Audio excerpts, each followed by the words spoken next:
Hello. आप सभी का मेरे यूट्यूब चैनल पे हार्दिक स्वागत है। आज इस यूट्यूब चैनल पे मैं फर्स्ट ग्रेड और सेकंड ग्रेड के लिए 11th-12th का मैथ शुरू करने जा रहा हूँ। 11th-12th का मैथ पढ़ने के लिए सबसे पहले अपने को जिस टॉपिक को पढ़ना चाहिए वो टॉपिक है फंक्शन। सबसे पहले अपने को फंक्शन चैप्टर का नॉलेज होना जरूरी है। जब आपका फंक्शन चैप्टर अच्छा है तो इसके बाद आप जब भी कैलकुलस पढ़ते हो तो वो उसमें आपको बहुत ही ज़्यादा हेल्प मिलती है। तो सबसे जो अपने को आधार प्रदान करता है वो चैप्टर है फंक्शन। जब आपका फंक्शन वाला चैप्टर है, इसके बेसिक क्लियर होते हैं तो आगे आपका जो भी आप टॉपिक पढ़ोगे उसमें आपको बहुत ज़्यादा हेल्प मिलने वाली। और फंक्शन के अंदर भी आप जब फंक्शन चैप्टर पढ़ते हो तो फंक्शन के अंदर भी सबसे पहले आपको मॉडुलस फंक्शन के बारे में पता होना चाहिए। मॉडुलस फंक्शन या मापांक फलन, मापांक फलन, इसका आपको इसकी क्या क्या प्रॉपर्टी होती हैं, कैसे ये डिफाइन होता है, कैसे इनके ग्राफ बनाए जाते हैं, इन सब का पता होना ज़रूरी है। दूसरा जो आपको पता होना ज़रूरी है वो है कि आपको इनइक्वलिटीज़ को कैसे सोल्व करते हो। जो इनइक्वलिटीज़ वाला टॉपिक है, असमीका वाला जो टॉपिक है, इनको आप कैसे सोल्व करते हो इसका आपको पता होना ज़रूरी है। क्योंकि इनकी सहायता से आप फंक्शन जो चैप्टर है इसके अंदर डोमेन कैसे निकालते हैं, रेंज कैसे निकालते हैं, इसका पता कर सकते हो। तो इनइक्वलिटीज़ को कैसे सोल्व करते हैं ये आपको पता होना ज़रूरी। और ये इनइक्वलिटीज़ वाला जो चैप्टर है और मॉडुलस वाला है ये आगे आपके कैलकुलस में भी बहुत ज़्यादा काम आता है। और ये आगे आप रियल एनालिसिस या जैसे जैसे आगे बढ़ते जाते हो इनमें सब जगह इनकी प्रॉपर्टीज़ हमेशा काम आती है। तो इनका अपने को बेसिक जो पूरा नॉलेज है वो होना ज़रूरी, जिससे आपको क्वेश्चन को सोल्व करने में हेल्प भी मिलती है और आपको रटना भी नहीं पड़ता। तो इनइक्वलिटीज़ दो टाइप की होती है, एक तो परिमेय और एक अपरिमेय, एक तो रेशनल और एक इरेशनल। तो रेशनल वाली जो है उनको आप कैसे सोल्व करते हो, इरेशनल वाली है उनको आप कैसे सोल्व करते हो, ये इस टॉपिक के अंदर अपन कवर करेंगे। एक तो होती है परिमेय और एक होती है अपरिमेय। तो जो अपरिमेय इनइक्वलिटी जो होती है उनको कैसे सोल्व करेंगे, परिमेय इनइक्वलिटी होती है उनको कैसे सोल्व करेंगे, वो अपन इस चैप्टर में कंप्लीट इनके जो बेसिक फॉर्मूले हैं, किस किस टाइप के इसमें से क्वेश्चन बनते हैं और किस तरीके से आपको इनको सोल्व करना है, ये अपन पढ़ेंगे इनइक्वलिटीज वाले टॉपिक में। उसके बाद में जो अपना टॉपिक आता है वो आता है लॉगरिथम वाला function. Log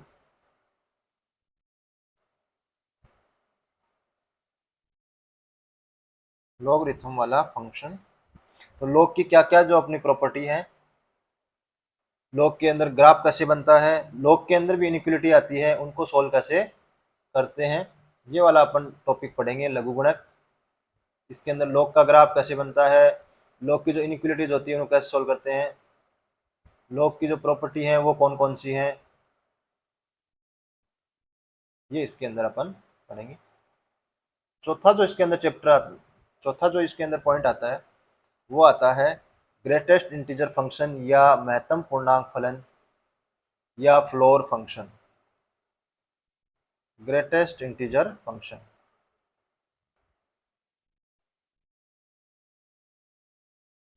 greatest integer function या इसको बोलते हैं महत्तम पूर्णांक फलन या इसको बोलते हैं फ्लोर फंक्शन। तो इसकी क्या प्रॉपर्टीज होती है, इसका ग्राफ कैसे बनता है, इसके अंदर भी अगर ग्रेटेस्ट इंटीजर फंक्शन से रिलेटेड क्वेश्चन आते हैं तो उनको अपन को कैसे सॉल्व करना है, ये इसके अंदर अपन पढ़ते हैं। महत्तम पूर्णांक, ये सब सारे किसके हैं, फंक्शन के ही भाग हैं, लेकिन अपन इनको सबको अलग अलग करके पढ़ेंगे शुरू में, जिससे आपको जो फंक्शन चैप्टर है वो भी इजीली हो जाएगा और दूसरा इनका बेसिक क्लियर हो जाएगा। तो आगे आप जब भी 11th-12th की मैथ करोगे उसके अंदर आपको बहुत हेल्प मिलेगी। आपको सारे क्वेश्चनों के अंदर लगभग, क्यों अपन जो भी आगे चैप्टर पढ़ते हैं इंटीग्रेशन करेंगे किसका करेंगे, फंक्शन का, डिफरेंशिएशन करेंगे किसका करेंगे, फंक्शन का, सब जगह। और फंक्शन के अंदर कौन से फंक्शन आते हैं, जो अलग अलग टाइप के फंक्शन है, ट्रिग्नोमेट्री फंक्शन है, इनवर्स ट्रिग्नोमेट्री फंक्शन है, मॉडुलस फंक्शन है, ग्रेटेस्ट इंटीजर फंक्शन है, फ्रैक्शनल पार्ट फंक्शन है, इन्हीं की प्रॉपर्टी आपको लघुगुणक फंक्शन है। तो इन्हीं की प्रॉपर्टी उनको क्या करना है यूज करके और क्वेश्चन करने, बाकी तो जो इंटीग्रेशन के फॉर्मूले है वो तो सबको ही पता है।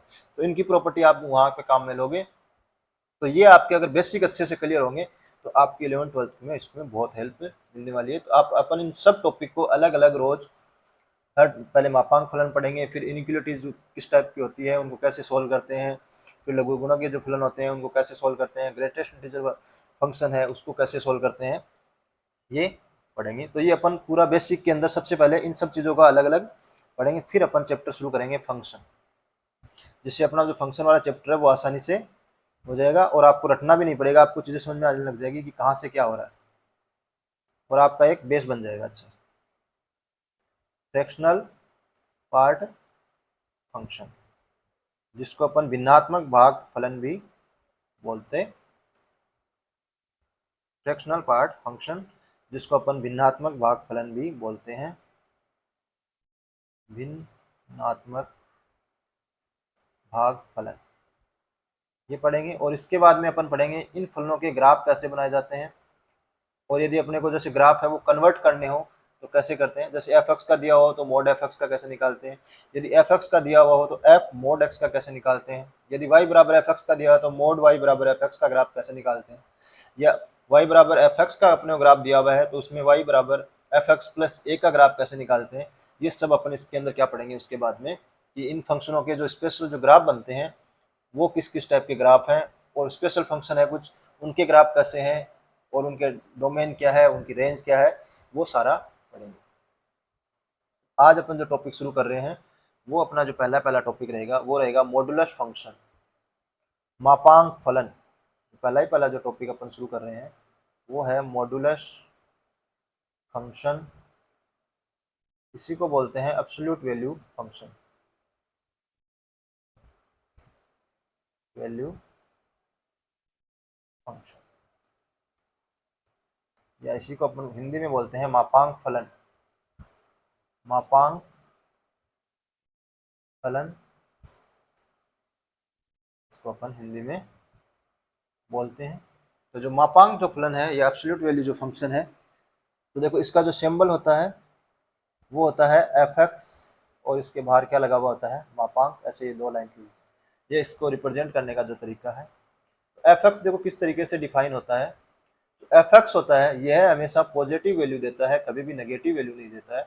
जब भी किसी फंक्शन के मॉडुलस लग जाता है इसका मतलब वो हमेशा अपने को क्या, या तो धनात्मक वैल्यू देगा या जीरो वैल्यू देगा, कभी भी यह नेगेटिव वैल्यू अपने को नहीं देता। तो जब एफ ये किस तरीके से डिफाइन होता है कि जब एफ एक्स है वो क्या है, जीरो से बड़ा है या जीरो के इक्वल है।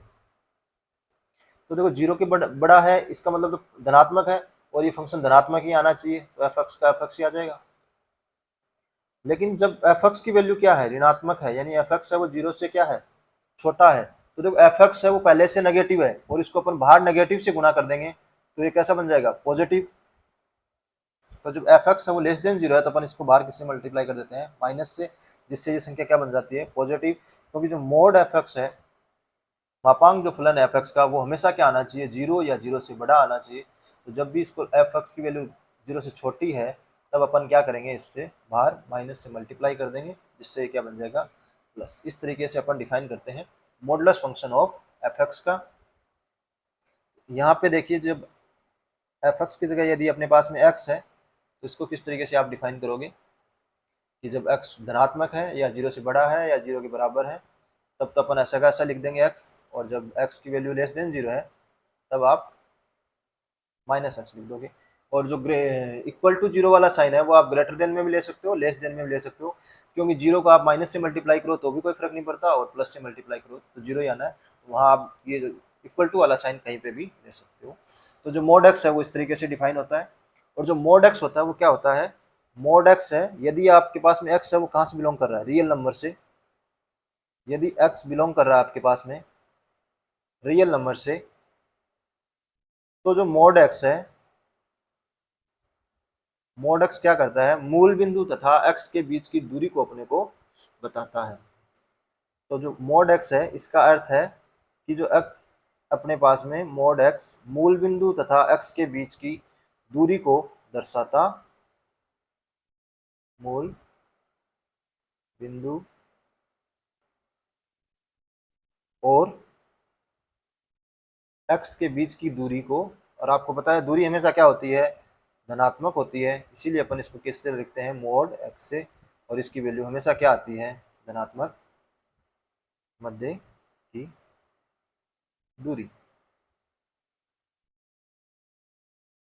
तो जो मॉडुलस अक्स है इसका होता है मूल बिंदु तथा अक्स के मध्य की दूरी, ये होता है। इसके बाद में जो अपने मोड एक्स है, इसके ऊपर एक क्वेश्चन है, देखिए पहला क्वेश्चन, कि जो मॉडुलस अक्स है का मान या मॉडुलस अक्स की वैल्यू होता है वैल्यू ऑफ मॉड एक्स। तो आपको पहला ऑप्शन है धनात्मक या पॉजिटिव, दूसरा जो आपके पास में है वो है ऋणात्मक या नेगेटिव, तीसरा जो आपके पास में ऑप्शन है वो है अऋणात्मक यानी कि नॉन नेगेटिव, और चौथा इसका जो वैल्यू है वो होता है अधनात्मक यानी कि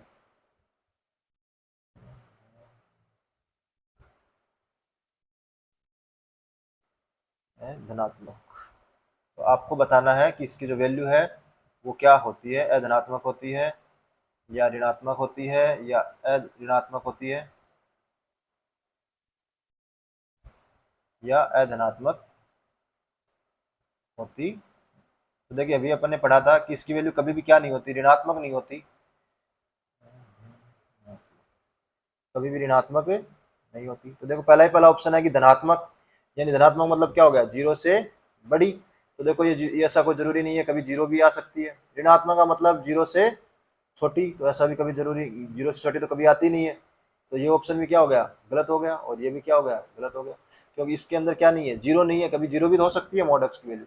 अऋणात्मक का मतलब नॉन नेगेटिव, यानी कि या तो जीरो होगी या जीरो से बड़ी होगी। तो ये बात सही है कि इसकी वैल्यू हमेशा जीरो या जीरो से बड़ी होती है। तो इसका ऑप्शन कौन सा हो जाएगा, थर्ड हो जाएगा। और अधनात्मक का मतलब कि इसकी वैल्यू है वो क्या है, ऋणात्मक, ऋणात्मक का मतलब क्या है, यह है जीरो, यानी कि इसकी जो वैल्यू है वो less than equal to zero है। तो ये बात भी क्या हो गई, गलत हो गई, क्योंकि इसकी वैल्यू कभी भी लेस देन जीरो नहीं होती। तो मोड एक्स की जो वैल्यू होती है वो होती है नॉन नेगेटिव, कभी भी नेगेटिव नहीं हो सकती, हमेशा क्या होती है, धनात्मक, नॉन नेगेटिव इसकी वैल्यू होती है, या तो जीरो या जीरो से बड़ी, नॉन नेगेटिव इसकी वैल्यू, मोड एक्स की वैल्यू।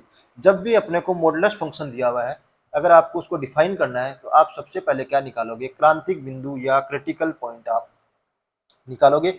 उसके बाद में आप उनको रियल लाइन पर दर्शाओगे, और उसके बाद में उसको अपन क्या करेंगे, टुकड़ों में बांट लेंगे कि दो टुकड़े अपने पास में बन जाएंगे। यदि दो क्रिटिकल पॉइंट है तो तीन टुकड़े बन जाएंगे, और यदि चार अपने पास में क्रिटिकल पॉइंट है तो पांच टुकड़े बन जाएंगे। इस तरीके से अपने पास में अलग अलग अंतराल बन जाएंगे, उनके अंदर फंक्शन को अपन क्या करेंगे, डिफाइन करेंगे। तो जब भी आपको मॉडुलस फंक्शन आपको दिया हुआ है तो सबसे पहले आप क्या करना है, क्रिटिकल पॉइंट निकालने हैं, और उसके हिसाब से अपन किसको डिफाइन करेंगे, मोड एफ एक्स फलन को अपन डिफाइन करेंगे। जैसे अपने पास में क्वेश्चन है एक्स माइनस एक का मोड आपको डिफाइन करना है। तो सबसे पहले आप क्या करोगे, जो यहाँ अंदर दिया हुआ है इसको किसके बराबर रखोगे, इक्वल टू रखोगे जीरो के। जब x माइनस एक को आप जीरो के बराबर रखोगे तो यहाँ से आपके पास में x बराबर एक क्या आ जाएगा, क्रिटिकल पॉइंट आ जाएगा।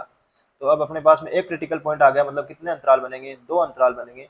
तो मोड x माइनस एक को जो डिफाइन करने का जो तरीका है कि x की वैल्यू एक से छोटी हो या एक के इक्वल हो, या x की वैल्यू एक से बड़ी हो।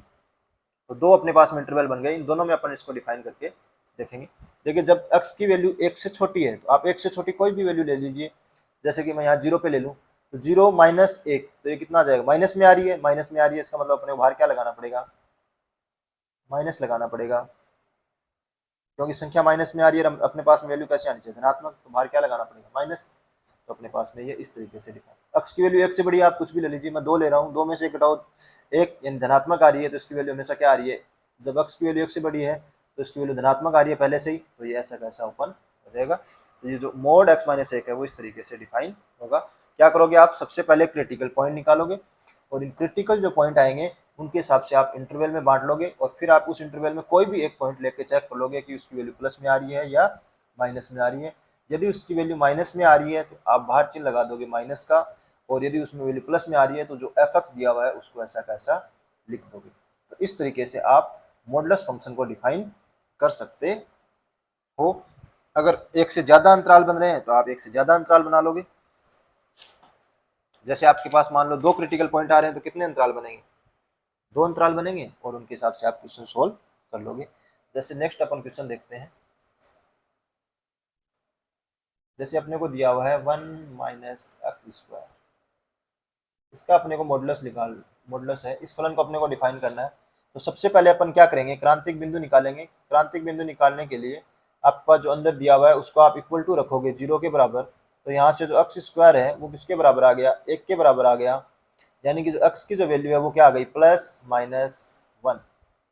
एक्स की वैल्यू क्या आ गई, प्लस माइनस 1 आ गई। तो देखो कितने क्रिटिकल पॉइंट आ गए, 2। तो ये कितने भागों में टूटेगा, 3 भागों में टूटेगा। सबसे छोटा जो इसमें क्रिटिकल पॉइंट है वो क्या है, -1। जब भी आप इसको रियल लाइन पे दिखाओगे तो देखो एक तो आएगा -1, -1 के बाद में इससे बड़ा आएगा 1। तो देखो कितने पार्ट बन गए, एक तो पहला पार्ट तो ये बन गया, दूसरा ये अंतराल बन गया, और तीसरा ये अंतराल बन गया। तो ये फंक्शन 3 अंतराल अलग अलग होंगे, उनमें अपन डिफाइन करेंगे। तो जो इस फंक्शन को अपन डिफाइन करेंगे तो 3 भाग में टूटेगा। पहला ही पहला, जब x की वैल्यू है वो क्या है, -1 से छोटी है। इक्वल वाला साइन आप किसी के साथ ले सकते हो, उससे कोई फर्क नहीं पड़ता, जहां आपकी मर्जी हो आप इक्वल वाला साइन ले सकते हो। तो x की वैल्यू -1 से छोटी, तो आप -1 से कुछ भी छोटी वैल्यू यहाँ पे रख के चेक कर लीजिए। जैसे कि -1 से छोटी वैल्यू मैं 2 ले रहा हूँ, तो जब यहाँ मैं -2 रखूंगा, जब -1 से छोटी वैल्यू -2 मैं यहाँ रखूंगा तो -2 का स्क्वायर करोगे कितना हो जाएगा, +4, और एक में से -4 करोगे तो माइनस का आएगा। इसलिए यह फलन किस में ओपन होगा, माइनस में ओपन होगा। तो इस अंतराल में यह फलन माइनस में ओपन होगा। यानी आप -1 से छोटी कोई भी संख्या इसके अंदर रख के चेक कर रहे हो तो इसकी पूरी जो वैल्यू आ रही है वो नेगेटिव आ रही है, इसलिए मैंने इसको किस में ओपन कर दिया, माइनस में ओपन कर दिया। जब x की वैल्यू मेरे पास में -1 से 1 के बीच में है, मैं यहीं पे दोनों के इक्वल का साइन लगा देता हूँ। आपकी मर्जी, आप ऊपर वाले में भी -1 में इक्वल का साइन ले सकते थे, जब यहाँ पे इक्वल का ले लोगे तो यहाँ पे सिर्फ -1 से ग्रेटर देन का ले सकते हो। ये आपकी मर्जी, आप कहीं भी लगा सकते हो। जब मैं इसके बीच में कोई भी संख्या, तो मेरे पास में 0 आ रहा है, मैं 0 ले रहा हूँ। तो 0 लेने के ऊपर देखो ये 1 में से 0 गया, कितनी आ रही है, धनात्मक वैल्यू आ रही है। इसका मतलब ये कैसा खुलेगा, धनात्मक। फिर मेरे पास बचता है 1 से बड़ी कोई भी वैल्यू। जब मैं 1 से बड़ी कोई भी वैल्यू 2 है मेरे पास, तो 2 का स्क्वायर 4, और 1 में से 4 गया, -3 आ रहा है। इसका मतलब नेगेटिव वैल्यू आ रही है, तो यहाँ पे किसका चिन्ह खुलेगा, माइनस का। तो ये आ जाएगा 1 माइनस एक्स स्क्वायर। इस तरीके से आप इस फलन को ओपन कर सकते हो। तो ये जो मोड 1 माइनस एक्स स्क्वायर है, ये आपके पास में किसके इक्वल में आ गया, -1 माइनस एक्स स्क्वायर। और फिर जब -1 से 1 के बीच में है तो ये प्लस में खुलेगा, और एक्स की वैल्यू 1 से बड़ी है तो इस तरीके से आपके पास मॉडुलस का कोई भी आपके पास फंक्शन हो, आप सबसे पहले उसके क्रिटिकल पॉइंट निकालोगे, इक्वल टू 0 रखोगे, वहां से आपको क्रांतिक बिंदु मिलेंगे, उसके हिसाब से आप इसको अलग अलग इंटरवल में डिवाइड कर दोगे, और फिर उसके बाद में आप उसमें कौन से में प्लस हो रहा है कौन से माइनस हो रहा है उसके अकॉर्डिंग चेक कर लोगे। तो ये आपका इस तरीके से ओपन हो जाएगा। तीसरा जो इसके अंदर क्वेश्चन है वो देखिए, नेक्स्ट क्वेश्चन। नेक्स्ट जो इसके अंदर क्वेश्चन है वो है कि 3x माइनस 1 माइनस 1, इसका अपने को क्या निकालना है, मॉडुलस फलन अपने को दिया है। इसको अपने को डिफाइन, तो वही सबसे पहले आप अंदर वाले पार्ट को किसके बराबर रखोगे, बराबर 0 के। तो आपके पास यहाँ से आ गया 3x माइनस 1 बराबर क्या आ गया, 1। 1 को आप लिख सकते हो 3 की पावर 0, क्योंकि जब भी आप इसको सोल्व करोगे तो अपने पास में क्या चाहिए, आधार दोनों तरफ सेम होगा तो पावर भी क्या हो जाएगी, सेम। तो 3 की पावर 0 कितना होता है, 1 होता है। तो मैंने 1 की जगह लिख दिया 3 की पावर 0। तो यहाँ से x माइनस 1 किसके बराबर आ गया, 0 के। तो यहाँ से जो x बराबर कितना आ गया, 1। तो यहाँ से जो क्रिटिकल पॉइंट आया वो मेरे पास में क्या आया, 1। तो ये कितने भागों में डिवाइड होगा, 2 भागों में। एक तो 1 से छोटा या 1 के बराबर, या 1 से बड़ा।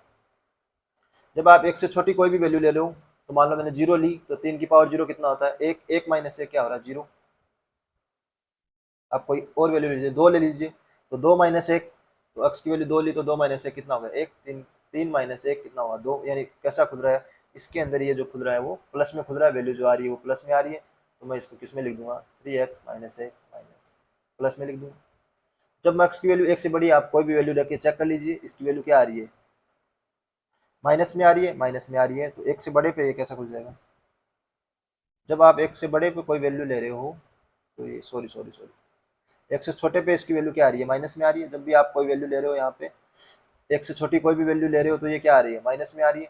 और जब 1 से बड़ी आप कोई भी वैल्यू ले रहे हो तो इसका वैल्यू कैसी आ रही है, पॉजिटिव, तो ये इसमें कैसा खुल जाएगा, प्लस में खुल जाएगा। 1 से छोटी आपने वैल्यू यहाँ पे कोई भी ली, जैसे 0 ली, 0 पे ये हो गया 1/3, 1/3 में से -1 किया कितना हो गया, 2 माइनस माइनस का 2/3, तो नेगेटिव आ रही है वैल्यू, तो ये क्या आ जाएगा, माइनस का। जब आपने 1 से बड़ी कोई वैल्यू 2 ली तो ये वैल्यू कैसी आ रही है, धनात्मक आ रही है, 3 - 1 2 धनात्मक, तो इसमें धनात्मक। तो इस तरीके से आप इसको ओपन कर सकते हो। ये डिपेंड करता है कि आपके पास क्रिटिकल पॉइंट कितने आते हैं। एक आता है तो ये 2 भागों में विभाजित हो जाएगा, 2 आ रहे हैं तो ये 3 भागों में विभाजित हो जाएगा, और उनके अंदर आप अलग अलग चेक कर लीजिए कहाँ पे इसकी वैल्यू प्लस हो रही है, कहाँ पे इसकी वैल्यू माइनस हो रही है, और उसके अकॉर्डिंग आप इस फंक्शन को डिफाइन कर सकते हैं। दूसरा जो इसके अंदर आपको चीज़ ध्यान में रखनी है कि जब कभी भी आपके पास में, आप कभी भी किसी चीज़ का स्क्वायर रूट ले रहे हो, ये मान लीजिए एक्स स्क्वायर का स्क्वायर रूट ले रहे हो आप किसी भी संख्या का, तो वो हमेशा किस में खुलती है, मॉडुलस में खुलती है। ज़्यादा सही रहेगा आप इसको एफ एक्स का स्क्वायर लिख दीजिए, और उसका अपन क्या ले रहे हो, स्क्वायर रूट ले रहे हो, तो ये हमेशा मॉड एफ एक्स के बराबर आएगा। जब कभी भी आप एफ एक्स का स्क्वायर रूट ले रहे हो, एफ एक्स स्क्वायर है और उसका स्क्वायर रूट ले रहे हो, तो क्या आएगा, एफ एक्स आएगा, लेकिन एफ एक्स नहीं आएगा, उसमें आपके क्या लगाना है, मॉडुलस लगाना है, क्योंकि स्क्वायर रूट कभी भी नेगेटिव के अंदर नहीं आता, हमेशा कैसी वैल्यू आती है, पॉजिटिव वैल्यू आती है। तो आपको इस चीज़ का ध्यान रखना है। जैसे आपके पास में एक क्वेश्चन है कि जब भी आप स्क्वायर रूट को ओपन करते हो तो वैल्यू हमेशा कैसे आएगी, पॉजिटिव आएगी। इस चीज़ का ध्यान रखना है, इसलिए हमेशा आपको क्या लगाना है, मॉडुलस फंक्शन लगाना है। अब देखिए ये क्यों जरूरी है मॉडुलस लगाना, कहाँ अपने ये काम आता है, तो इस पर अपने क्वेश्चन देखते हैं कि यदि थीटा बिलोंग्स टू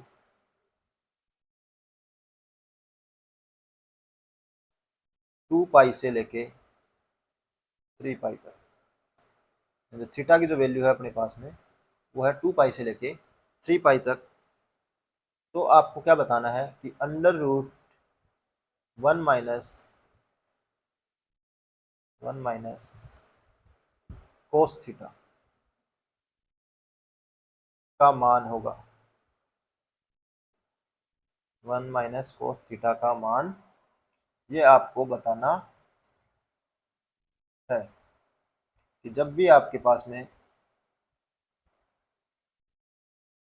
थीटा की वैल्यू 2 पाई से लेके 3 पाई के बीच में है, तो आपके पास में अंडर रूट 1 - cos थीटा की वैल्यू किसके बराबर आएगी। तो आप भी देखिए, आप किसमें आ रहा है, ये स्क्वायर रूट के अंदर आ रहा है। तो देखो आपको पता होगा, पहला इसका ऑप्शन है कि √2 sin θ/2,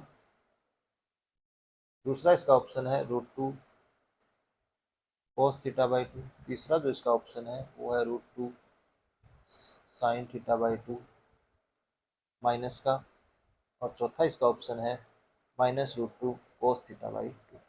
ये आपको बताना है। तो देखिए जब भी आप इसको सॉल्व करोगे आपको पता ही होगा 1 - cos थीटा, तो आपने cos 2 थीटा का फॉर्मूले पढ़े होंगे कि जो 1 - cos 2 थीटा होता है वो होता है 2 sin²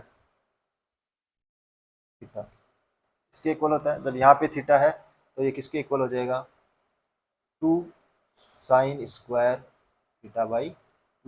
तो थीटा को लिख सकता हूँ 2 × θ/2, तो ये इसके इक्वल आ गया, इसका स्क्वायर रूट हो गया। √2 का तो वैल्यू √2 ही आएगी, यानी धनात्मक आ रही है तो ये बाहर आ गया। अब आपको क्या लेना है, sin θ/2 का क्या लेना है, स्क्वायर रूट, तो ये कितना आएगा, sin θ/2 का मॉडुलस आएगा।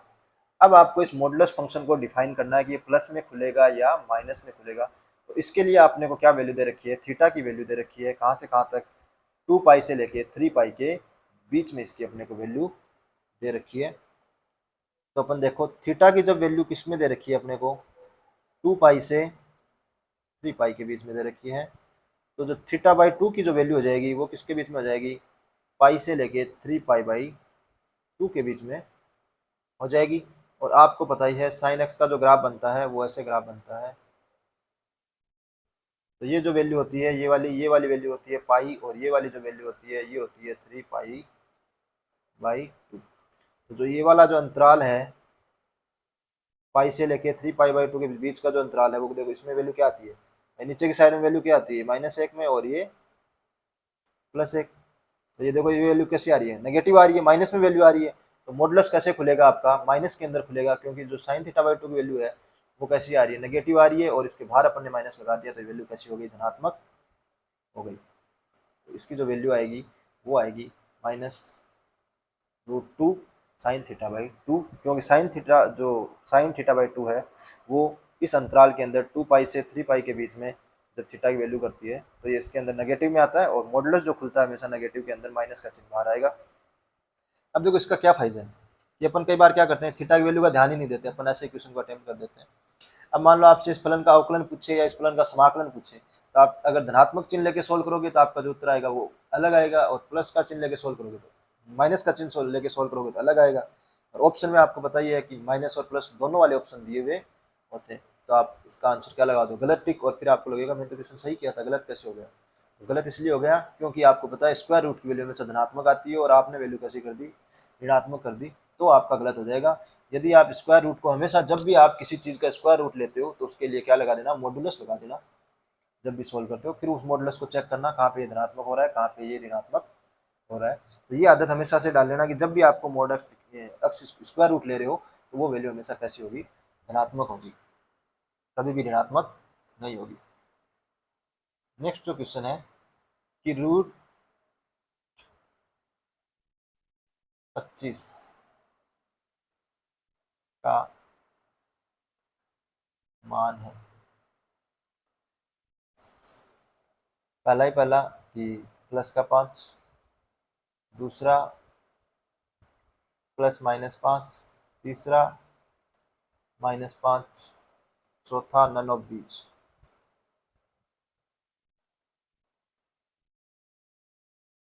जब कभी भी मान लो आपसे पूछे कि 5 का जो स्क्वायर रूट है वो कितना होगा, तो अभी अपने पढ़ा था स्क्वायर रूट हमेशा कैसा आता है, धनात्मक।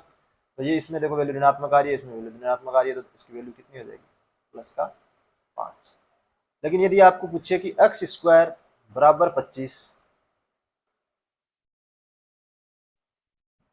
तब x का मान क्या होगा, तब x का मान है, ये आपसे क्वेश्चन पूछे, पहला ऑप्शन आपको दे दे 5, दूसरा +-5, तीसरा -5, चौथा ऑल। तो देखो जो x² = 5 दे दे आपको, तो यहाँ से x की वैल्यू क्या आ जाएगी, +-5, क्योंकि आप 5 का स्क्वायर करोगे वो भी 25 आएगा, और -5 का स्क्वायर करोगे वो भी 25 आएगा। तो वैल्यू प्लस का ये भी आ जाएगी, ये तीनों ऑप्शन इसके अंदर क्या है, करेक्ट हो जाएंगी। क्यों कि देखो x² है वो अलग फंक्शन है, और y बराबर जो √x है, y बराबर √x है, ये अलग फंक्शन है, और y बराबर x² है, ये अलग फंक्शन है, ये अलग फंक्शन है, और ये वाला अलग फंक्शन है। इसका डोमेन है वो अलग है, और इसका जो डोमेन है वो अलग है, तो उसकी जो रेंज है वो भी अलग आएगी। तो इस तरीके से आपको ध्यान में रखना है कि स्क्वायर रूट होता है वो हमेशा धनात्मक होता है, और जब भी आप इसको सोल्व करते हो सीधी वैल्यू है तब तो आप धनात्मक वैल्यू लिख दोगे, और यदि f(x) के अंदर है तो आप मॉडुलस लगा के इसको सोल्व करोगे। ऐसे ही मान लो इसके ऊपर एक क्वेश्चन और है, कोई आपके पास क्वेश्चन दे देता है कि x + 3 = -2 समीकरण का हल है, समीकरण का हल है, ये आपसे पूछे। तो देखो अभी बताया मैंने स्क्वायर रूट हमेशा क्या होता है, प्लस में, और ये वैल्यू कैसी आ रही है, माइनस में। तो प्लस और माइनस कभी बराबर हो सकते हैं क्या, नहीं हो सकते, सिर्फ एक कंडीशन में बराबर हो सकते हैं, जब दोनों की वैल्यू क्या हो, 0 हो। लेकिन आपको पता है -2 तो 0 के बराबर नहीं है, तो ये क्या हो जाएगा, यहाँ से नो सॉल्यूशन, बिना सोल्व करे आप बता दोगे नो सॉल्यूशन। क्यों कि एक साइड में आपके पास वैल्यू धनात्मक, दूसरी साइड में ऋणात्मक है, जो कि पॉसिबल नहीं है। वैल्यू हमेशा या तो धनात्मक होगी या वैल्यू हमेशा ऋणात्मक होगी। इस तरीके से आप क्वेश्चन को सोल्व कर सकते हैं। तो जब भी ये आपको समझ में आ गया होगा, जब भी आपको सोल्व करना हो तो आप इस तरीके से सोल्व कर सकते हैं। नेक्स्ट जो इसमें क्वेश्चन है, जब भी आपके पास में मॉडुलस का कोई भी क्वेश्चन आता है तो एक वाला जो क्रांतिक पॉइंट वाला अपन पढ़ा था, दूसरा अपन पढ़ते हैं अभी कि यदि एक से ज़्यादा क्रिटिकल पॉइंट आए तो उनमें अपन कैसे ओपन करना है। मान लीजिए आपके पास है y बराबर मोड x-1 का मोड प्लस x-3, और इस फलन को अपने को क्या करना है, परिभाषित करना है। कैसे अपन इसको सोल्व करेंगे।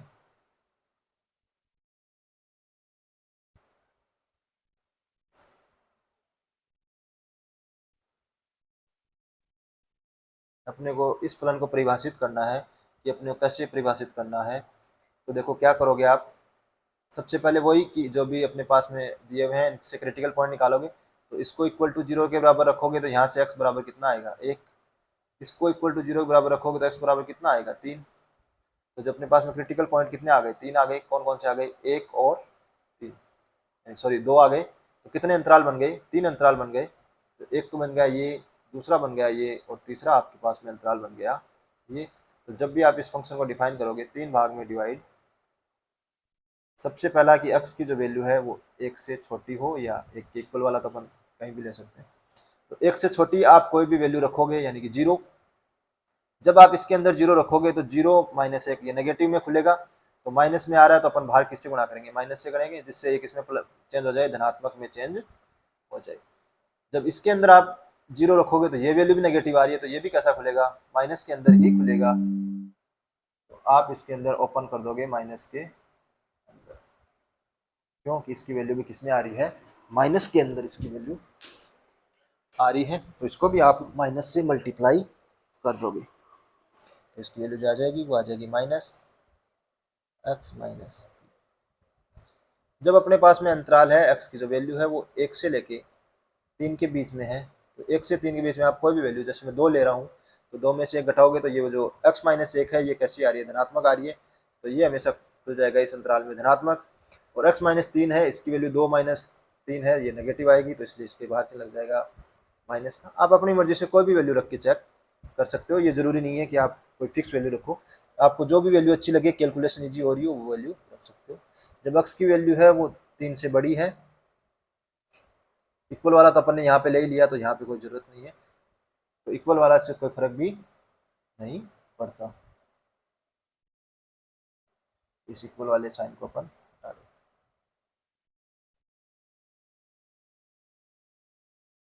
तो जब x की वैल्यू तीन से बड़ी है, तीन से बड़ी आप कोई भी वैल्यू रखोगे तो दोनों कैसे आ रहे हैं, धनात्मक। x-1 है वो भी क्या आ रहा है, धनात्मक आ रहा है। और x+3 है, x-3 है, ये भी कैसा आ रहा है, धनात्मक आ रहा है। तो ये भी किस में खुल जाएगा, प्लस में खुल जाएगा। तो इस तरीके से आप इस फलन को, अब इनके जोड़ बाकी कैलकुलेशन आप कर सकते हो। तो जब आप इसकी कैलकुलेशन करोगे तो देखिए, पहले अंतराल में ये -x -2x +4, और इसके अंदर आप सॉल्व करोगे तो x कैंसिल हो जाएगा, दो, और इसके अंदर 2x। इस तरीके से ये फंक्शन आपका डिफाइन हो जाएगा। और आप इस फंक्शन का ग्राफ भी बना सकते हो इजीली। जब ये x की वैल्यू एक से छोटी है तो इसकी स्ट्रेट लाइन बनेगी -2x+4, और जब x की वैल्यू है एक से तीन के बीच में तो कांस्टेंट वैल्यू बनेगी क्या, दो। और जब x की वैल्यू तीन से बड़ी है तो इसकी वैल्यू बनेगी, कौन सी लाइन बनेगी, y बराबर 2x-4।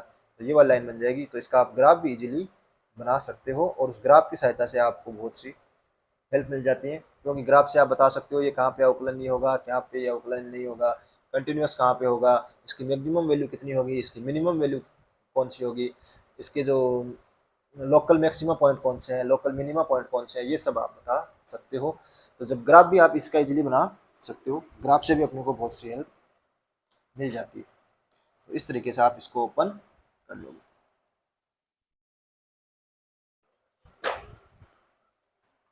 तो इस तरीके से जो क्वेश्चन आते हैं आप उनको इजीली सॉल्व कर सकते हो।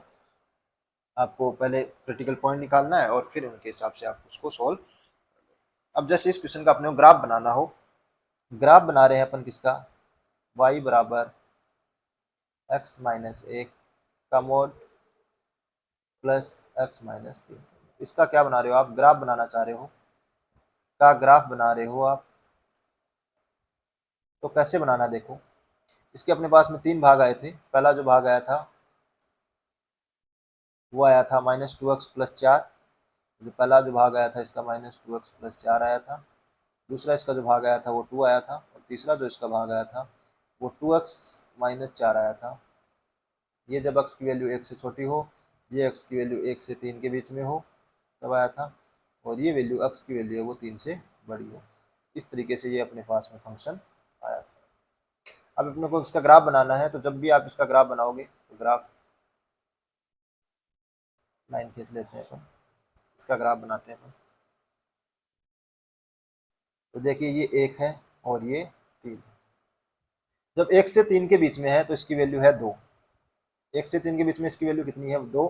तो ये हो गई y बराबर 1 की लाइन, और ये हो गई y बराबर 2 की लाइन। तो 1 से 3 के बीच में इसकी y बराबर 2 वाली लाइन बनेगी, यानी कि हमेशा क्या रहेगा? कांस्टेंट रहेगा। 1 से 3 के बीच हमेशा वैल्यू कितनी आएगी? 2। तो ये तो हो गया 1 से 3 के बीच।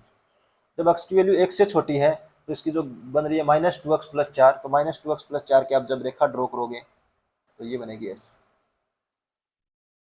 ये जो रेखा है वो किसकी है? y बराबर -2x+4। जब इसके अंदर आप x की वैल्यू 0 रख रहे हो तो y की वैल्यू कितनी आ रही है? 4 आ रही है। तो ये पॉइंट आ गया 4,0। ऐसे एक पॉइंट यहाँ पे आ जाएगा, उन दोनों को क्या कर दो? मिला दोगे। इसी तरीके से आप जब 3 से बड़े पे कौन सी रेखा बन रही है? 2x-4। तो ये रेखा हो गई y बराबर 2x-4 की, क्योंकि आप इसके अंदर रखोगे तो नेगेटिव के अंदर जाएगा ये वैल्यू। ये ऐसा आगे बढ़ाओगे आप इस रेखा को तो ये ऐसे नेगेटिव के अंदर आ जाएगी। तो इस तरीके से ये आगे आप बढ़ाते जाओगे इसको, तो ये जो रेखा है आपकी इस तरीके से ये रेखा बनेगी। तो इसका जो ग्राफ बनेगा वो इस तरीके से बन जाएगा। ये रेखा है, ये है y बराबर 2। अब देखिए इस ग्राफ की सहायता से आपसे पूछे कि इस फंक्शन की मान लो आपसे पूछिए y बराबर mode x-1 plus mode x-3, इसकी जो मिनिमम वैल्यू है वो कितनी होगी? तो देखो मिनिमम वैल्यू इसकी आ रही है y बराबर 2। इसकी वैल्यू या तो 2 आ रही है या 2 से हमेशा क्या आ रही है? बड़ी आ रही है। तो इसकी जो वैल्यू आएगी वो जो मिनिमम वैल्यू पूछे आपसे या न्यूनतम वैल्यू जो पूछे, न्यूनतम मान, वो क्या आ जाएगा? न्यूनतम मान आ जाएगा y का, वो आ जाएगा 2। और जो अधिकतम आपसे मान पूछे तो देखो इन्फिनिटी की तरफ जा रही है। अधिकतम जब आपसे मान पूछे तो ये ग्राफ ऊपर की तरफ ओपन ग्राफ है, तो ये अनंत पे किस क्या जा रहा है? अनंत की तरफ जा रहा है। तो y की वैल्यू क्या आ जाएगी? अनंत आ जाएगी। अब ये पूछे आप ये अवकलनीय होगा या सतत होगा, यानी ये तो सतत हर जगह है। सतत तो क्या है? x बिलोंग्स टू r के लिए ये फलन क्या है? सतत है। देखो कहीं पे भी ब्रेक हो रहा है क्या? नहीं हो रहा ना, हमेशा क्या चल रहा है? कंटिन्यूस चल रहा है। तो ये हमेशा क्या होगा? सतत होगा। अब आपसे पूछे कि आपको बताना है कि अवकलनीय कहाँ कहाँ होगा, अवकलनीय कहाँ कहाँ होगा, ये आपसे पूछ रहा है। तो अवकलनीय देखो जहाँ पे कॉर्नर वाले पॉइंट बन रहे हैं वहाँ पे ये फलन अवकलनीय नहीं होगा। तो एक तो ये बिंदु आ जाएगा, और x बराबर 1 पे नहीं होगा और x बराबर 3 पे नहीं होगा। तो अवकलनीय दो बिंदुओं पर नहीं है, दो बिंदुओं पर अवकलनीय नहीं है। कौन कौन से हैं? एक तो x बराबर 1 पे नहीं है और एक x बराबर 3 पे नहीं है, क्योंकि x बराबर 1 और x बराबर 3 पे क्या बन रहा है? एक कॉर्नर बन रहा है। तो यहाँ पे ये स्पर्श रेखा है वो नहीं बनेगी। तो 1 और 3 पे ये है फलन अवकलनीय नहीं है, बाकी सारी जगह ये फलन अवकलनीय।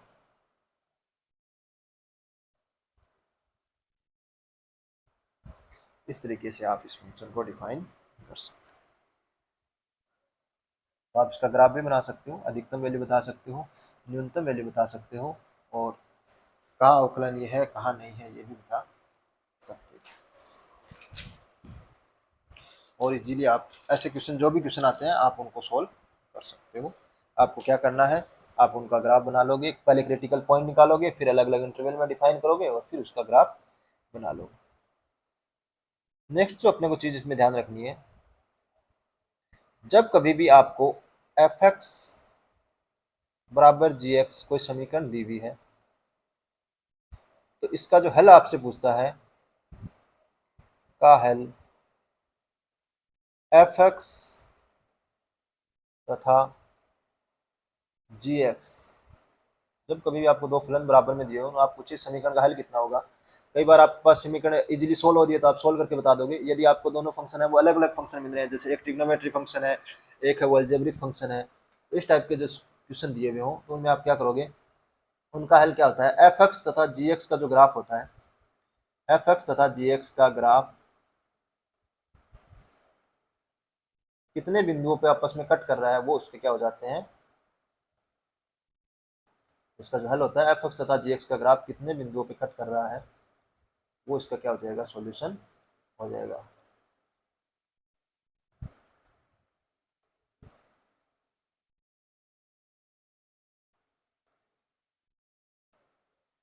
वो अपने पास में इसका सॉल्यूशन हो जाएगा, जहां जहां पे एफ एक्स और जी एक्स एक दूसरे को कट कर रहे हैं, क्यों, क्योंकि एफ एक्स और जी एक्स दोनों बराबर हैं, वही तो अपने पास हल होंगे। जहां दोनों की वैल्यू बराबर आएगी और जहां दोनों की वैल्यू बराबर आएगी वहां दोनों ग्राफ एक दूसरे को क्या करेंगे, कट करेंगे। तो जो अपना पास क्या हो जाएगा, जहां भी कट कर रहे हैं वो अपना क्या हो जाएगा, सॉल्यूशन हो जाएगा। जैसे कि अपने पास में मान लो क्वेश्चन आता है कि कोई भी मान लो cos x बराबर mod x के हलों की संख्या आपसे पूछ लेगी, इसके हल कितने होंगे, इसके हलों की आपसे संख्या पूछ ले, इसके हलों की आपसे संख्या पूछे तो देखो आपको पता है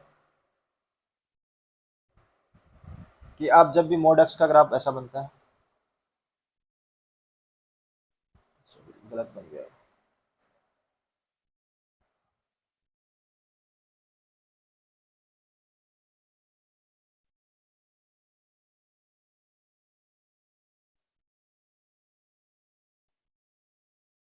जब भी आप इसको ग्राफ बनाना हो आपको, तो सबसे पहले आप किसका ग्राफ बनाओगे, mod x का ग्राफ बना लो। तो ये mod x का ग्राफ बन गया। अब cos x का ग्राफ आप जानते ही हो ऐसा बनता है,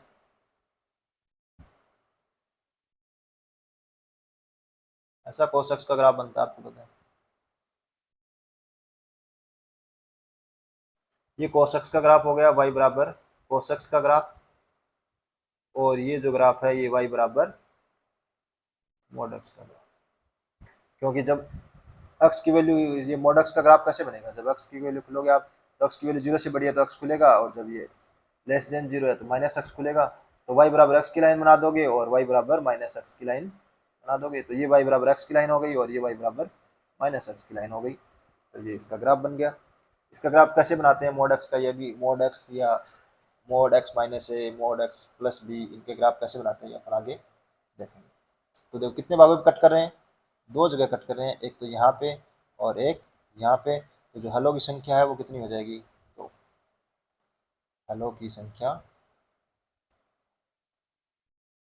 इक्वल टू, ऐसे आप इस क्वेश्चन को सोल्व करोगे तो एक बार पहले आप मॉडुलस फंक्शन को ओपन करोगे कि यहाँ पे वैल्यू प्लस है, यहाँ पे दो समीकरण बनेगी, फिर cos x बराबर x है, उसी क्वेश्चन के सॉल्यूशन निकालोगे, cos x बराबर माइनस x है, उसके सॉल्यूशन निकालोगे, कौन से अंतराल में ये प्लस में आ रहे हैं कौन से माइनस, बहुत लंबा क्वेश्चन हो जाएगा। लेकिन आप इसका ग्राफ आपको पता है कि आप cos x का ग्राफ भी जानते हो, आप mod x का ग्राफ भी जानते हो, दोनों का ग्राफ इजीली आपने बना दिया और आपने बता दिया कि इनकी हलों की संख्या कितनी होगी, दो होगी। तो इस तरीके से जब भी आपके पास क्वेश्चन आते हैं एफ एक्स बराबर जी एफ, जिनका आप जी एक्स, जिनके आप ग्राफ इजीली बना सकते हो, तो आप क्या करो, उनके ग्राफ बना के चेक कर लो कि कहाँ पे ये फंक्शन कट कर रहे हैं। अगर दो भाग पे कट कर रहे हैं तो दो सॉल्यूशन हो जाएंगे, तीन भाग पे कट कर रहे हैं तो तीन सॉल्यूशन, चार भाग पे कट कर रहे हैं तो चार सॉल्यूशन, और यदि कोई भी बिंदु पे कट नहीं कर रहे तो नो सॉल्यूशन, इसका उत्तर आ जाएगा। जब भी कभी भी आपके पास ऐसे फंक्शन हो जिनके आपको उत्तर मतलब ग्राफ बनाने आते हो, तो ग्राफ बना लोगे आप और उनके आप सॉल्यूशन बता दोगे, तो इजीली ये क्वेश्चन आपका सॉल्व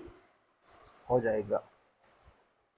अब जो मापांक फलन है इसके कुछ गुणधर्म है, वो अपन देखते हैं कि मापांक फलन है उसके गुणधर्म क्या है। तो अब आता है मापांक फलन के गुणधर्म।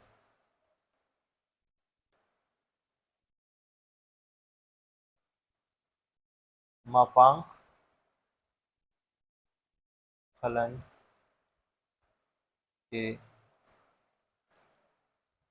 गुणधर्म, प्रॉपर्टी ऑफ मॉडुलस फंक्शन, इसके गुणधर्म कौन कौन से हैं वो अपन पहला तो अपन ने पढ़ाई है कि जो मॉडुलस है एफ एक्स का,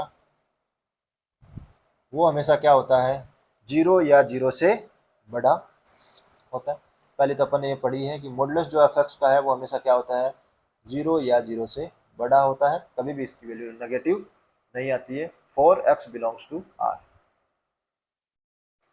कोई भी x की वैल्यू के लिए इसकी वैल्यू हमेशा क्या आती है, 0 या 0 से बड़ी आती है f(x) की, या f(x) जिस भी फलन में कोई डिफाइन है उसके अकॉर्डिंग आप इसका वैल्यू देख लोगे।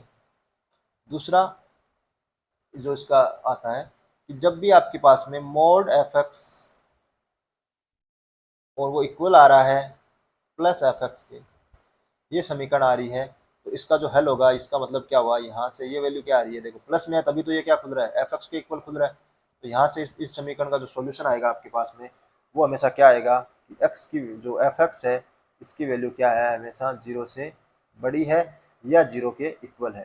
तो जब कभी भी आपको एक इक्वेशन ऐसी दी हुई हो जिसके अंदर मोड f(x) किस में खुल रहा हो, मोड f(x) बराबर f(x) हो, इसका मतलब ये है कि f(x) है वो क्या है, 0 से बड़ा है या 0 के बराबर है।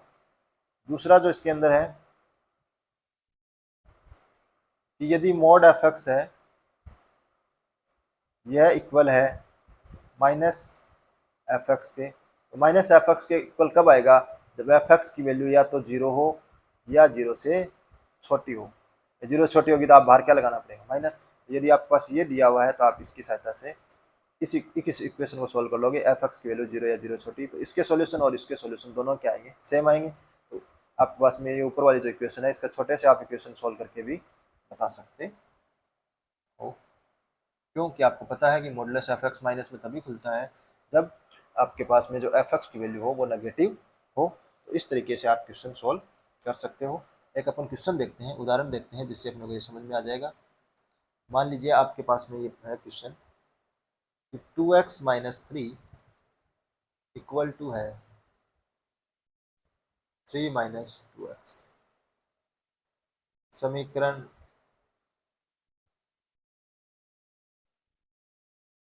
अपने को ये दी हुई है,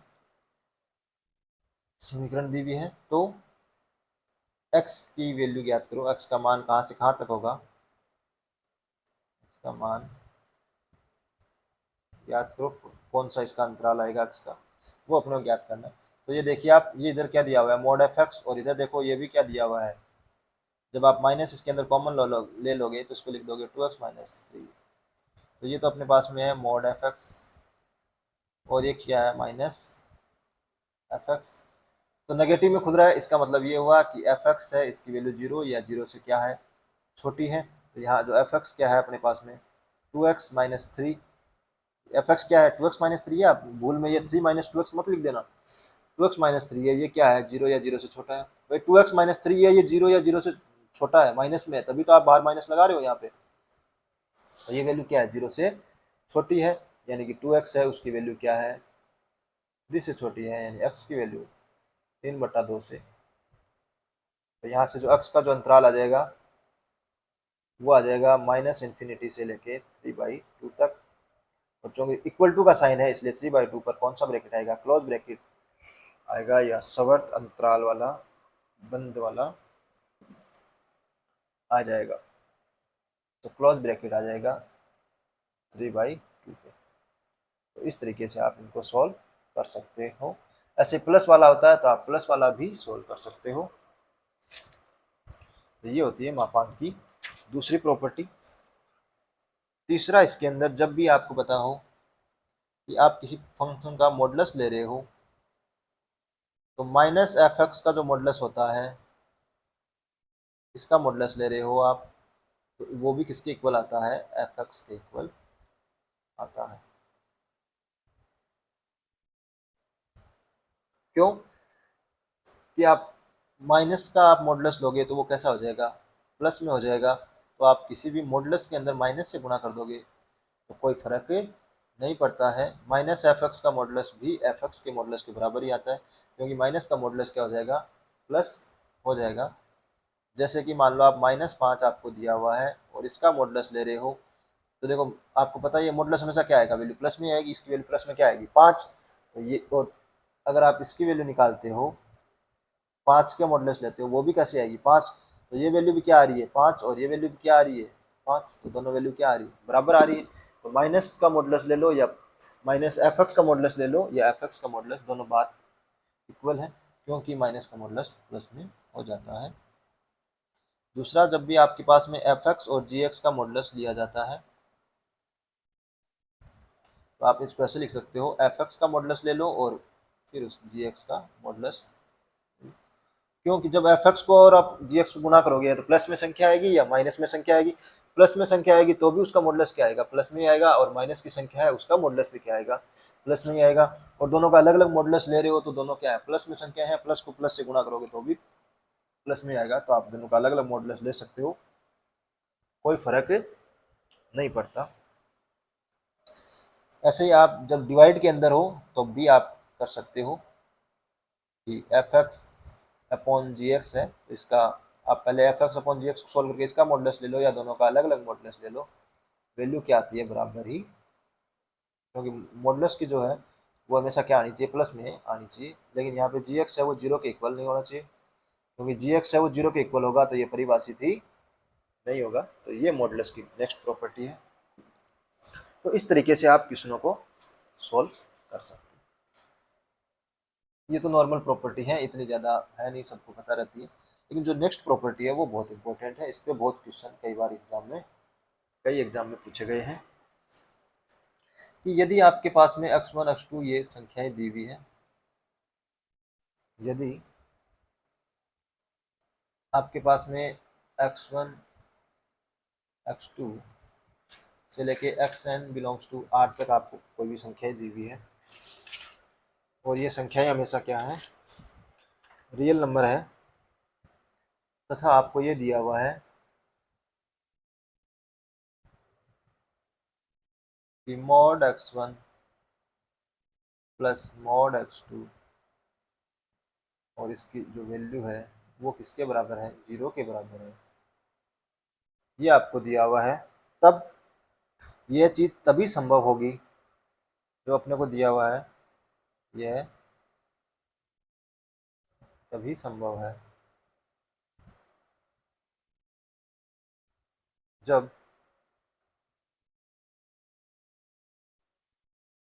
भाई सब चीज़ों का मॉडुलस जीरो के बराबर। अपने को पता है मॉडुलस की वैल्यू या तो जीरो या जीरो से बड़ी। तो देखो सब मॉडुलस हैं वो एक भी मॉडुलस वाली संख्या यदि यानी उसकी कुछ न कुछ जीरो के अलावा वैल्यू हुई यदि माइनस में या प्लस में, तो x1 की वैल्यू माइनस या प्लस में हुई तो उसका मॉडुलस लेते हुए उसकी वैल्यू कैसे हो जाएगी, धनात्मक हो जाएगी। तो ये वैल्यू धनात्मक और उसके बाद में आप उसमें कुछ संख्याएं जोड़ ही रहे हो, क्योंकि मॉडुलस की संख्या हमेशा क्या आ रही है, प्लस में आ रही है। तो सब संख्याओं को आपस में कुछ न कुछ जोड़ ही रहे हो, तो यदि एक भी संख्या आपके पास में माइनस में या प्लस में हुई तो उसका मॉडुलस आ जाएगा प्लस में, और फिर आप जोड़ रहे हो तो वो जीरो के इक्वल कभी नहीं हो सकती, हमेशा जीरो से बड़ी ही आएगी। इसलिए ये तभी संभव होगा जब सारी संख्या किसके बराबर हो जाए, जीरो के बराबर हो जाए, तभी इसका योग क्या आ सकता है, जीरो के बराबर आ सकता है। यदि एक भी संख्या नॉन जीरो हो गई तो इस संख्या का कुछ न कुछ धनात्मक मान आएगा, क्योंकि सब संख्याओं के मॉडुलस लगा हुआ है, यानी सब संख्याएं प्लस में है। तो प्लस में होंगी तो यदि इन संख्याओं का जीरो के अलावा कोई भी मान होगा तो ये हमेशा क्या जुड़ेगी, जुड़ेगी तो वैल्यू आएगी धनात्मक। तो यह तभी संभव है जब सब एक साथ क्या हो जाए, जीरो, एक साथ होने चाहिए जीरो। ऐसा नहीं है कि x1 तो कहीं अलग हो रहा है फिर x2 कहीं अलग हो रहा है तो उसकी वैल्यू जीरो नहीं आएगी। जैसे मान लो x1 है वो x बराबर एक पे जीरो हो रहा है और x2 एक जीरो नॉन जीरो हो रहा है, तो आप x बराबर एक पे इसकी वैल्यू कैसे आ जाएगी, धनात्मक आ जाएगी। और यदि x बराबर दो पे x2 की वैल्यू तो जीरो हो रही है लेकिन x1 की नहीं हो रही है, तो ये x2 तो जीरो हो जाएगा लेकिन x1 की वैल्यू कुछ न कुछ धनात्मक आ जाएगी, तो भी इनका योग क्या आ जाएगा, जीरो से बड़ा आ जाएगा। तो ये तभी संभव है जब एक साथ सारे x1 x2 से लेके xn तक वो सारे क्या हों, जीरो के बराबर हो, यह तभी संभव है। तो आपकी जब इस टाइप की आपको इक्वेशन दी हुई होगी, सभी धनात्मक संख्याओं का योग जीरो आ रहा है, तो आप क्या करोगे, सब एक साथ जीरो होनी चाहिए, यह तभी संभव हो पाएगा। तो इसका जो वैल्यू आ जाएगी वो आ जाएगी x1 बराबर x2, ये सब एक साथ जीरो होने चाहिए। ठीक है। जैसे आपके पास में मान लीजिए कोई क्वेश्चन आपको दिया हुआ हो कि मॉड x माइनस एक प्लस x माइनस दो बराबर जीरो के हलों की संख्या आपसे पूछी जाए। पहला ऑप्शन दे दे एक, दूसरा ऑप्शन आपको दे दे दो, तीसरा ऑप्शन दे दे आपको तीन और चौथा ऑप्शन आपको दे दे चार। आपको इसके हलों की संख्या बतानी है कि इसकी हलों की संख्या क्या आएगी। तो आप देखो, जब x माइनस एक है, x माइनस एक की जो वैल्यू है उसको जीरो कब होगी, जब x बराबर क्या आ रहा हो, एक आ रहा हो। x माइनस दो की वैल्यू जीरो कब होगी, जब x बराबर क्या आ रहा हो, दो आ रहा हो। ये देखो, दो मोड x माइनस एक है ये भी धनात्मक है, मोड x माइनस दो है ये भी धनात्मक है, और इसका योग किसके बराबर आ रहा है, जीरो के बराबर आ रहा है। तो यह तभी संभव है जब ये दोनों एक साथ जीरो हो जाएं, लेकिन ये दोनों एक साथ जीरो नहीं हो रहे, ये अलग अलग जीरो हो रहे हैं। पहला जो हो रहा है वो x बराबर एक पे जीरो हो रहा है, दूसरा है वो x बराबर दो पे जीरो हो रहा है। तो दोनों एक साथ जीरो नहीं हो रहे, एक साथ जीरो नहीं हो रहे, तो यहाँ से अपने पास में जो सॉल्यूशन आएगा वो आ जाएगा नो सॉल्यूशन। इसका जो पहला ऑप्शन एक था तो एक ऑप्शन जीरो कर लीजिए, ये ऑप्शन है जीरो। तो एक साथ शून्य या जीरो नहीं है, एक साथ शून्य नहीं है, तो जो उत्तर आएगा वो आएगा नो सॉल्यूशन। ये कभी संख्या जीरो के इक्वल आएगी नहीं, हमेशा जीरो से क्या आएगी, बड़ी ही आएगी। तो इसका जो उत्तर आ जाएगा वो हलों की संख्या कितनी आ जाएगी, जीरो आ जाएगी, नो सॉल्यूशन। एक साथ, क्योंकि दोनों का योग एक साथ जीरो नहीं हो रहा, और इस समीकरण का हल होने के लिए जरूरी है कि दोनों की वैल्यू एक साथ जीरो होना चाहिए। तो इसी तरीके से आप क्वेश्चनों को सॉल्व कर सकते हो। नेक्स्ट क्वेश्चन देखिए आप इस पे, समीकरण के हलों की संख्या। आपको जो समीकरण दी हुई है उसके हलों की संख्या बतानी है।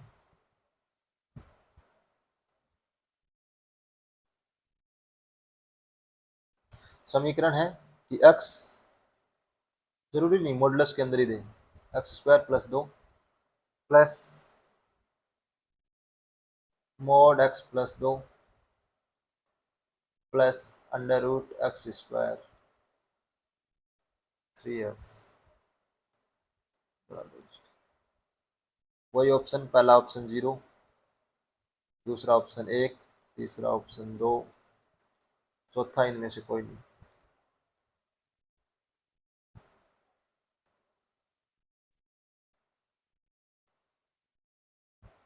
ये अपने को इक्वेशन दी हुई है और इसका सोल्यूशन। तो आप देखिए इक्वेशन को, आप जब देखोगे एक बड़ी सी इक्वेशन आपको दिखेगी एक्स प्लस दो का स्क्वायर एक्स मोड के अंदर, और ये फिर ये, तो इसको आप सोल्व करोगे तो बहुत लंबा चौड़ा टाइम आपको लग जाएगा, क्योंकि आप सबसे पहले मॉडुलस फंक्शन है उसके दो क्रिटिकल पॉइंट निकालोगे, फिर उनको आप अलग अलग डिफाइन करोगे। तो आपके पास में पहले जब एक्स की वैल्यू माइनस दो से छोटी है तब आपके पास जो समीकरण बनेगी उसको सोल्व करोगे, एक्स की वैल्यू माइनस दो से बड़ी है तब आपके पास, आप इसको प्लस में ओपन करोगे, उस समीकरण को सोल्व करोगे, तो बहुत टाइम लगेगा। लेकिन अपन इस क्वेश्चन में इजीली देख रहे हैं, जब भी आप इसको सोल्व करोगे तो आपको पता है कि x प्लस दो है और उसका स्क्वायर कर रहे हो, तो ये वैल्यू क्या होगी, जीरो या जीरो से बड़ी। प्लस मॉडुलस वाली आपको पता ही है कि हमेशा वैल्यू क्या होती है, जीरो या जीरो से। और तीसरा स्क्वायर रूट में, तो आपको बताया था कि स्क्वायर रूट में कभी भी रियल के अंदर जो भी अपने पास में संख्या आती है वो हमेशा क्या आती है, जीरो या जीरो से बड़ी आती है, कभी भी नेगेटिव नहीं आती। और इनका योग हो रहा है वो जीरो, यानी कि तीन संख्याएं जीरो या जीरो से बड़ी हैं, उनका योग जीरो तभी संभव है जब तीनों एक साथ जीरो हो। तो ये इक्वल टू जीरो होगी, तो x बराबर कितना आ जाएगा, माइनस दो। जब ये संख्या मोड x प्लस वन है, x प्लस दो है, ये जीरो होगी कब, जब x बराबर क्या आ जाए, माइनस दो। और x square plus three x plus दो, यह जीरो होगी यदि x की वैल्यू है वो प्लस दो, एक्स प्लस एक बराबर क्या हो, जीरो।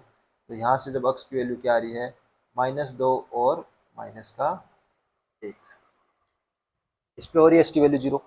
तो देखिए तीनों एक साथ कहाँ जुड़े हैं, क्योंकि इसका सॉल्यूशन तभी होगा तीनों एक साथ शून्य हो। तो तीनों एक साथ जो जीरो हैं वो कहाँ पे हैं, एक साथ शून्य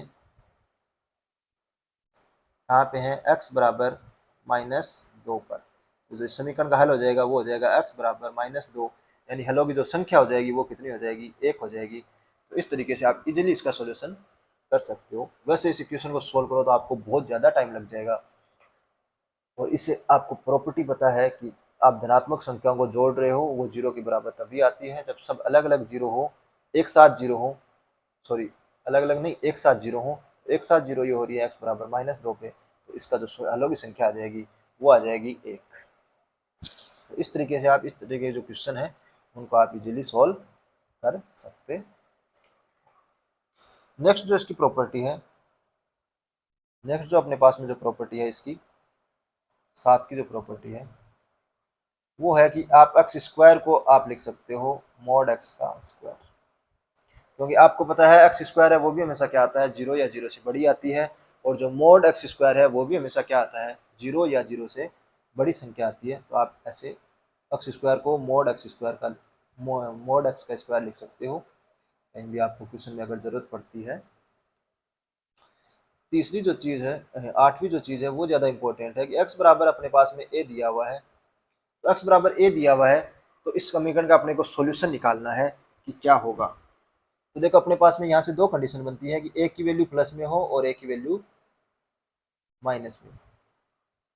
एक तो अपने पास में ए की वैल्यू जीरो या जीरो से बड़ी हो, दूसरा ए की वैल्यू जीरो से छोटी। तो देखो ए की वैल्यू जीरो से छोटी है तो ये जो मोड एक्स है और बराबर ए है, तो मोड एक्स हमेशा आपको पता है जीरो या जीरो से बड़ा, और जो ए है वो आप कह रहे हो कि जीरो से छोटा, तो ये वैल्यू तो आ रही है माइनस में और ये वैल्यू आ रही है प्लस या उसमें, तो क्या आ जाएगा, नो सॉल्यूशन। जो संख्या हमेशा धनात्मक रहेगी या जीरो रहेगी वो नेगेटिव के बराबर कैसे हो सकती है, नहीं हो सकती, नो सॉल्यूशन। यदि x की वैल्यू a से बड़ी है, यानी जीरो से बड़ी, सॉरी a की वैल्यू जीरो से बड़ी है, तो अपने पास में जो मोड x बराबर a है इसका जो सॉल्यूशन होता है वो होता है x बराबर प्लस माइनस a।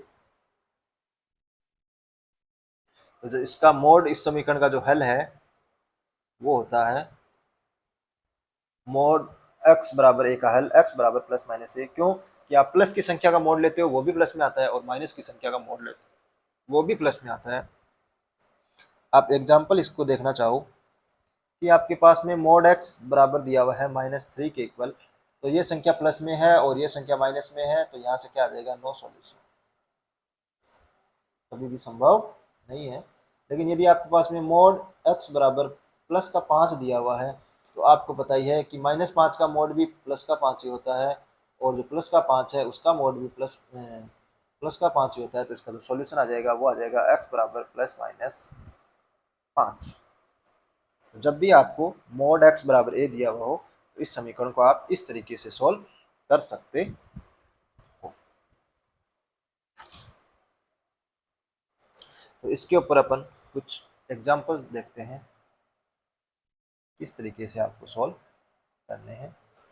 पहला जो आपके पास में यहाँ एग्जाम्पल या क्वेश्चन आता है वो आता है मोड एक्स माइनस एक इक्वल टू 3। इस समीकरण को आपको सॉल्व करना है। तो देखिए धनात्मक संख्या है तो यहाँ से जो x माइनस एक है वो इक्वल टू आ जाएगा प्लस माइनस 3, यानी कि जो x है वो आ जाएगा, जब आप प्लस का चिन्ह लोगे तो 4 आ जाएगा, और जब माइनस का चिन्ह लोगे तो माइनस का 2। तो आपका जो सॉल्यूशन आ गए वो आ गई x बराबर 4 और x बराबर -2। इसी तरीके से आपके पास में यदि क्वेश्चन आपको दिया हुआ हो कि आपको इस क्वेश्चन को सॉल्व करना है x -2 का मॉड -3 और इसका मॉडुलस बराबर 1 को हल करिए। एक्स का आपको समीकरण को सोल्व करिए, समीकरण का हल करना है अपने को। तो इस समीकरण का अपने को सॉल्यूशन करना है, का हल या समीकरण का सॉल्यूशन। तो इस समीकरण को अपने को सॉल्व करना है, ये अपने को दिया हुआ है। तो अभी आपको पता है कि आप इस पूरे को क्या मान लो, इसको मान लो आप मोड एफ एक्स बराबर 1 दिया हुआ है। तो जब भी आप इसका सॉल्यूशन करोगे तो आपके पास दो कंडीशन आ जाएगी। पहली कि मोड एक्स -2 -3 है वो किसके बराबर आ जाए, एक तो +1 के बराबर आ जाए, और एक बार ये आ जाए -1 के बराबर।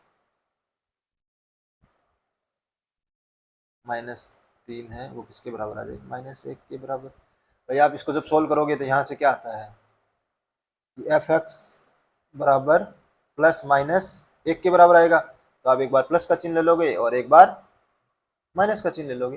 तो प्लस का चिन्ह लिया तो अपने पास में यहाँ से आया कि x-2 का मॉड इक्वल टू 4, और यहाँ से x-2 का जो मॉड आया वो आपके पास में आया 2।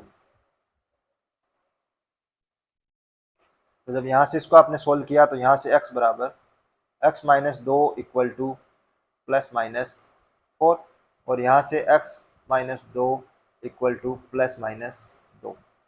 तो जब यहाँ से आप इसको सोल्व करोगे तो यहाँ से x बराबर आएगा 6 और माइनस 2। जब इसको आप सोल्व करोगे तो यहाँ से x बराबर आएगा 4 और 0। इसके सॉल्यूशन कौन कौन से आ गए, एक तो ये सॉल्यूशन आ गए और एक ये सॉल्यूशन आ गए। और यदि आप मान लो यहाँ पे x माइनस 2 माइनस 3 को इसको सोल्व कर रहे थे, किसी एक में यदि यहाँ नेगेटिव आ जाता तो वहाँ उसका क्या हो जाता, नो सॉल्यूशन।